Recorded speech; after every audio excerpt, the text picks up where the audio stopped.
माणूस कसा असावा याचं उत्तम उदाहरण म्हणजे आपण दापक्यामध्ये गेल्यानंतर समजेल. दापक्यातल्या प्रत्येक ग्रामपंचायत मधल्या ग्रामस्थांना जर आपण विचारलं की लाला पटेल म्हणजे कोण आहे, तर लहान मुलापासून ते वृद्ध व्यक्ती तुम्हाला सांगू इच्छितं की जात पात धर्म न बघणारा माणूस आणि माणुसकी हा जपणारा हा लाला पटेल. चांगला प्रसिद्ध आहे. कुठेच काही शंका नाही. सगळ्याचा मायबाप जनतेचा भरपूर आशीर्वाद आहे. विरोधकाकडे एकच मुद्दा आहे, फक्त जातीवाद करणे, हे करणे, ते करणे. पण माझ्यासारखा साफ माणूस सगळ्याच जिल्ह्याला, अख्ख्या महाराष्ट्राला माहीत आहे. गेल्या 20 वर्षापासून मी दापका ग्रामपंचायत हाताळतो. अनेक मंदिरं, अनेक सभागृह मी दापक्यात गेला. तसं राहत होतं. मला 20 वर्ष लोक निवडून देत होते का? असं काहीच विषय नाही. त्यांना काय तर नाव ठेवायला कुठं सापडायला, फक्त एवढं. मी कुणाच्या पोटात जन्माला, मी कुणा समाजाचा जन्म, माझ्या हातात ती गोष्ट आहे का? मी सर्व जात धर्माला, माझी बहीण भाऊ सगळ्यासाठी मी सकाळच्या सुखात दुखात राहतात. यांच्याकडे विनाकारण आरोप करत असते तर नाही इलाज त्याला. त्यांच्याकडे काहीच मुद्दा नाही. युवकाबद्दल तुम्ही विचारलात. युवकाबद्दल मी सर्वप्रथम व्यसनमुक्तीचा हा जी दूर करणारा युवकापासून, व बरेच युवक वेल एज्युकेटेड आहेत आणि ते बेरोजगार आहेत. त्यांना कसं नोकरी लागेल, कसं जॉब ते करतील, ह्या गोष्टीवर मी सर्वप्रथम लक्ष देईल. मला संपूर्ण खात्री आहे की या निलंगा विधानसभेमध्ये ज्या काही जागा भारतीय राष्ट्रीय काँग्रेस पक्षाच्या आहेत, त्या पूर्णच्या पूर्ण 11 जागा जिल्हा परिषदेच्या निवडून येतील अशी परिस्थिती आहे. माणूस कसा असावा याचं उत्तम उदाहरण म्हणजे आपण दापक्यामध्ये गेल्यानंतर समजेल. दापक्यातल्या प्रत्येक ग्रामपंचायत मधल्या ग्रामस्थांना जर आपण विचारलं की लाला पटेल म्हणजे कोण आहे, तर लहान मुलापासून ते वृद्ध व्यक्ती तुम्हाला सांगू इच्छितं की जात पात धर्म न बघणारा माणूस आणि माणुसकी हा जपणारा हा लाला पटेल. मी हे का सांगतोय की दापका जिल्हा परिषद गटाच्या माध्यमातून भारतीय राष्ट्रीय काँग्रेसच्या पक्षानं एक युवक आणि तरुण उमेदवार या ठिकाणी दिलेले शाहिद लाला पटेलच्या माध्यमातून, आणि अंसरवाडा गणातून अभिजित उसनाडे या युवका दिलेले आहे. युवकाला संधी म्हणजे काय, युवकांना पुढे घेऊन जाण्यासाठी आणि आता सध्याची 21 शतक असल्यामुळे युवकांना प्राधान्य देऊन युवकांचे समस्या जाणून घेण्यासाठी आणि युवकांचे प्रश्न सोडवण्यासाठी, गावकऱ्यामध्ये एक चांगल्या पद्धतीचा विकास करण्यासाठी हे ध्येय धोरण काँग्रेस पक्षाचं असल्याचं या ठिकाणी बोललं जातं. आता आपण हंगरगा या गावामध्ये आहोत. ज्या हंगरगावा एक सुशिक्षित आणि एक सर्वधर्म समभाव जपणारा गाव म्हणून, एकात्मता जपणारा गाव म्हणून ओळखला जातो. आपण प्रथमतः विचारूया लाला पटेल यांना की तुमचं ही जी तुम्हाला उमेदवारी मिळालेली आहे शाहिद पटेलला, कशा पद्धतीने बघताय, कसं प्रतिसाद लोकांचा वाटतंय आणि पूर्ण गावातून फिरल्यानंतर लोकांनी तुम्हाला काय सांगितलं? चांगला प्रसिद्ध आहे. कुठेच काही शंका नाही. सगळ्याचा मायबाप जनतेचा भरपूर आशीर्वाद आहे. विरोधकाकडे एकच मुद्दा आहे, फक्त जातीवाद करणे, हे करणे, ते करणे. पण माझ्यासारखा साफ माणूस सगळ्याच जिल्ह्याला, अख्ख्या महाराष्ट्राला माहीत आहे. गेल्या 20 वर्षापासून मी दापका ग्रामपंचायत हाताळतो. अनेक मंदिरं, अनेक सभागृह मी दापक्यात गेला. तसं राहत होतं. मला 20 वर्ष लोक निवडून देत होते का? असं काहीच विषय नाही. त्यांना काय तर नाव ठेवायला कुठं सापडायला, फक्त एवढं. मी कुणाच्या पोटात जन्माला, मी कुणा समाजाचा जन्म, माझ्या हातात ती गोष्ट आहे का? मी सर्व जात धर्माला, माझी बहीण भाऊ सगळ्यासाठी मी सकाळच्या सुखात दुखात राहतात. यांच्याकडे विनाकारण आरोप करत असते तर नाही इलाज त्याला. त्यांच्याकडे काहीच मुद्दा नाही. सगळ्या जनतेच्या, सगळ्या मायबाप जनतेच्या आशीर्वादानं 2,500 ते 3,000च्या पुढून शेट टाकाल आपली, आणि प्रत्येक गावात स्वतः लोक उत्साहानं आपल्या सोबत येतं. हंगरगा गावात सावकारच्या मतदारसंघात 1 नंबर रॅली झाली. प्रत्येक घराघणीच माणूस हात केले तर सावकार लोक रॅलीमध्ये सामील होत होते. ह्याच्यात कसलीच काही शंका नाही. शाहिद ह्या अख्ख्या जिल्हा परिषदमध्ये चांगल्या पद्धतीनं काम करत, सगळ्याला मिळून मिसळून जसं मी राहिलो ह्याच्यापेक्षा जास्त कसं राहील असं मी प्रयत्न करेन. जे उमेदवार आहेत, आता उमेदवाराच्या वडिलांनी सांगितले, आता उमेदवार शाहिद लाला पटेल आहेत. काय तुम्ही युवक आहात, तरुण आहात, तुम्हाला संधी मिळालेली आहे, भारतीय राष्ट्रीय काँग्रेसच्या माध्यमातून तुम्हाला जिल्हा परिषद गटाची उमेदवारी मिळालेली आहे दापक्याची. कशा पद्धतीने बघताय, प्रतिसाद कसा युवकांचा, कारण युवक असल्यामुळे तुम्हाला युवक विचारतात. सर्वप्रथम भारतीय राष्ट्रीय काँग्रेस पक्षाचा मी आभार मानतो की माझ्या वयाच्या 25व्या वर्षी मला भारतीय राष्ट्रीय काँग्रेस पक्षाचा अधिकृत उमेदवार जिल्हा परिषद दापका गटातून दिलं, त्याबद्दल मी त्यांचे आभार मानतो. मी युवकाबद्दल तुम्ही विचारलात. युवकाबद्दल मी सर्वप्रथम व्यसनमुक्तीचा हा जी दूर करणारा युवकापासून, व बरेच युवक वेल एज्युकेटेड आहेत आणि ते बेरोजगार आहेत. त्यांना कसं नोकरी लागेल, कसं जॉब ते करतील, ह्या गोष्टीवर मी सर्वप्रथम लक्ष देईल. हाताला काम प्रत्येक युवकाच्या हाताला काम देईल. प्रत्येक युवकाला अडीअडचणी सहकार्य करेल मी. माझं ध्यास हा फक्त विकास करायचा आहे. त्या हेतूने मी ह्या जिल्हा परिषद दापका गटातून उमेदवारी भेटली, त्याबद्दल मी विकासासाठीच मी उभारलेला आहे. मला एक गोष्ट सांगा, दापक्यामध्ये असे काही विकास केले तुम्ही? असं म्हणतं की बाबा तुम्ही जातपातीचं राजकारण चालू सध्या असताना तुम्ही या दापक्यामध्ये नेमकं काय विकास केलाय, कशासाठी विकास केलाय, कोणाचा विकास केलाय? पूर्ण दापक्याचा विकास झालेला आहे.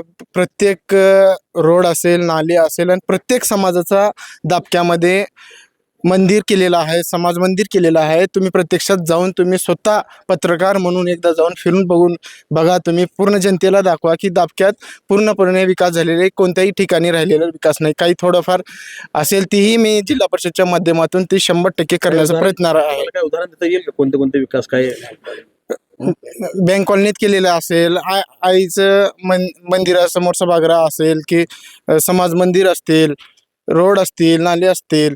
प्रत्येक ठिकाणी रोड आहे, प्रत्येक घरासमोर रोड आहे, प्रत्येक दिवाबत्ती आहे, प्रत्येक घराच्या समोर दिवाबत्ती आहे. एखाद्याच्या घरासमोर जर लाईट नसेल तर अर्ध्या तासात एका फोनवर आम्ही तिथं बल्ब लावण्याची सोय केलेला आहे.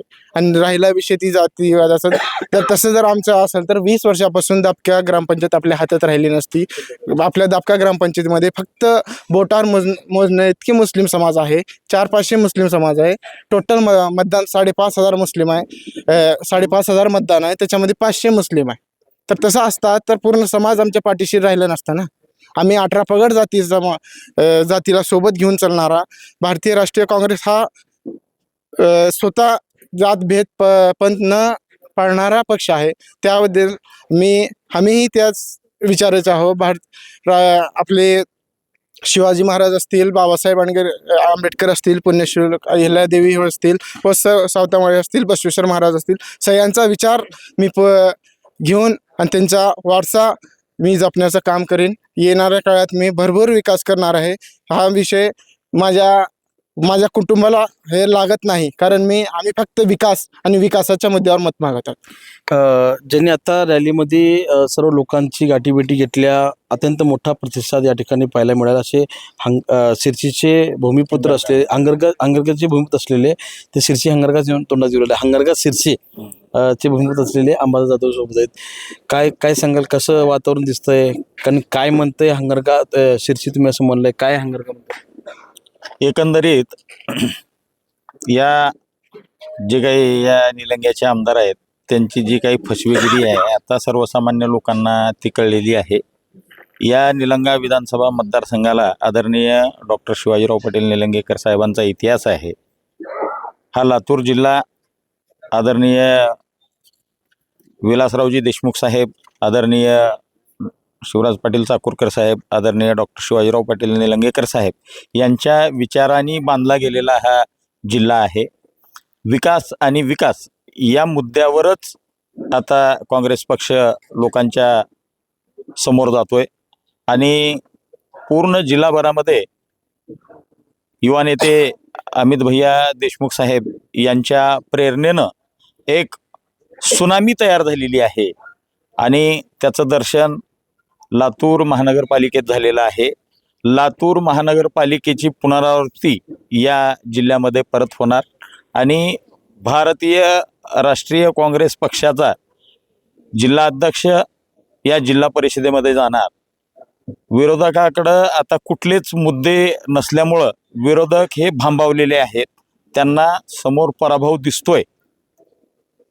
त्यांच्या उमेदवाराला अत्यल्प असा प्रतिसाद गावागावामधून मिळतोय, हे आता त्यांच्या लक्षात आलेलं आहे. त्यामुळं कुठंतरी लोकांना भावनिक साथ घालून कुठंतरी जातीवादी विचार या मतदारसंघामध्ये रुजवण्याचं काम ते करू पाहत आहेत. परंतु या दापका गटातील जनता हे सुज्ञ आहे. लोकांना सगळ्या गोष्टी अवगत आहेत. त्यामुळं मला संपूर्ण खात्री आहे की या निलंगा विधानसभेमध्ये ज्या काही जागा भारतीय राष्ट्रीय काँग्रेस पक्षाच्या आहेत त्या पूर्णच्या पूर्ण 11 जागा जिल्हा परिषदेच्या निवडून येतील अशी परिस्थिती आहे. काल आंबुलग्याला सभा झाली. न भूतो न भविष्यती अशी गर्दी त्या ठिकाणी जमा झालेली होती आणि लोकांनी आता मनात ठरवलंय काँग्रेस पक्षाला विजयी करायचं आणि काँग्रेस पक्षाशिवाय पर्याय नाही आता हे लक्षात आलेलं आहे. सर्व आघाड्यावर हे सरकार अपयशी ठरलेलं आहे. जिल्हा परिषद म्हणजे एक मिनी मंत्रालय आहे. त्या ठिकाणी कामाची माणसं पाठवली पाहिजेत हे आता लोकांनी ठरवलेलं आहे. त्याच्यामुळे हा विजय आता कुणीही रोखू शकत नाही. हा विजय आता कुणीही रोखू शकत नाही. गटनेते आहात, निलंगा नगरपालिका थोडक्यात गेलेस तुम्ही म्हणालात आणि गटनेते पदा तुम्हाला विरोधी पक्षनेते तुम्हाला मिळालेलं आहे. सक्षमपणे तुम्ही ते काम पाहतच आहात. आता जिल्हा परिषद पंचायत समिती निवडणूक आहेत, कशा पद्धतीचं वातावरण आहे आणि तुम्ही सगळ्या गोष्टी पाहताय?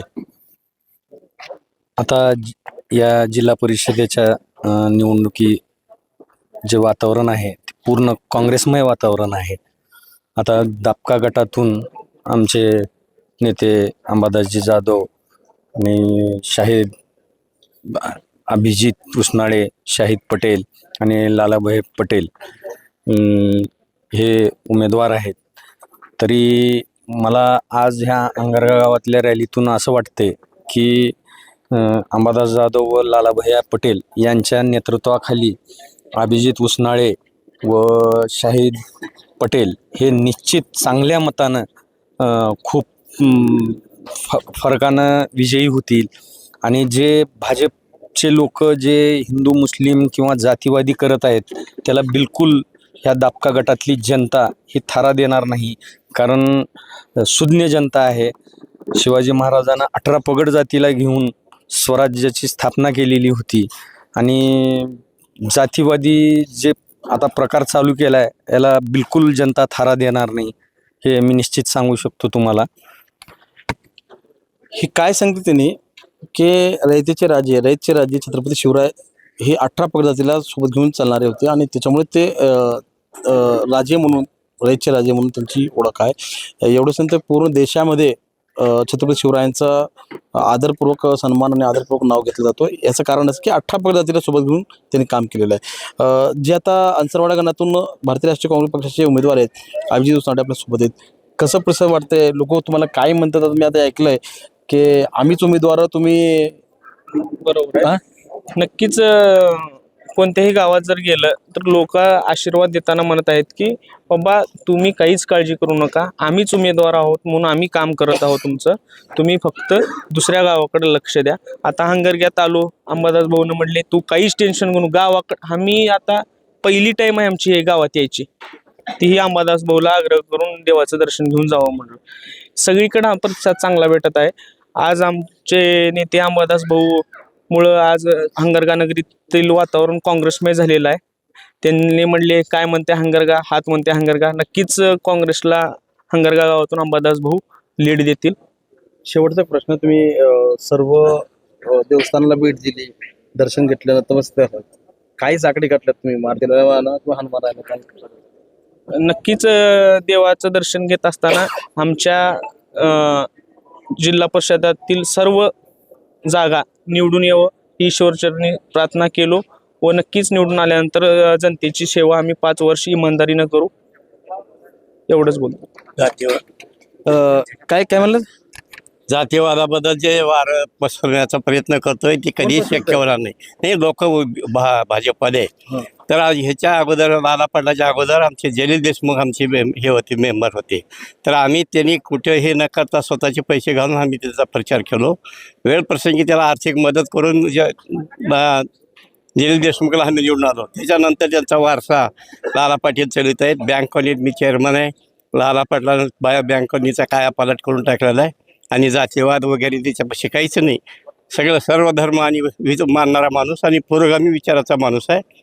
तर लाला पाटलाला मतदान द्यावं जास्तीत जास्त. आता ही मी म्हणत नाही बरं का, म्हणजे सर्व धर्म समभाव जपणारा, सर्व लोकांच्या अडीअडचणी धावून जाणारा, सर्व समाजाला सोबत घेऊन चालणारा आणि विकासच हे ध्येय, हे लक्ष, हे स्वप्न अंगाशी बाळगून लोकांच्या सेवेत 5 वर्ष राहणारा असा ही जे नवीन चेहरे आहेत, तरुण चेहरे आहेत, ह्यांचं म्हणणं असं की आम्ही 5 वर्ष सेवा तुमच्या दारापर्यंत, तुमच्या दाराच्या उंबरठ्यापर्यंत करू, अशा पद्धतीची गवाही या ठिकाणी त्यांनी मारुतीच्या आणि हनुमानाच्या चरणी नतमस्तक होऊन साकडे बी घातलेत आणि मतदारांना आवाहन केलं. मी असलम दरेकर, एपीएन मराठी न्यूजसाठी हंगरगा. अशाच नवनवीन ताज्या घडामोडी पाहण्यासाठी आजच आमच्या यूट्यूब चॅनलला लाईक करा, शेअर करा, सबस्क्राईब करा आणि हो, बेल आयकॉन प्रेस करायला विसरू नका.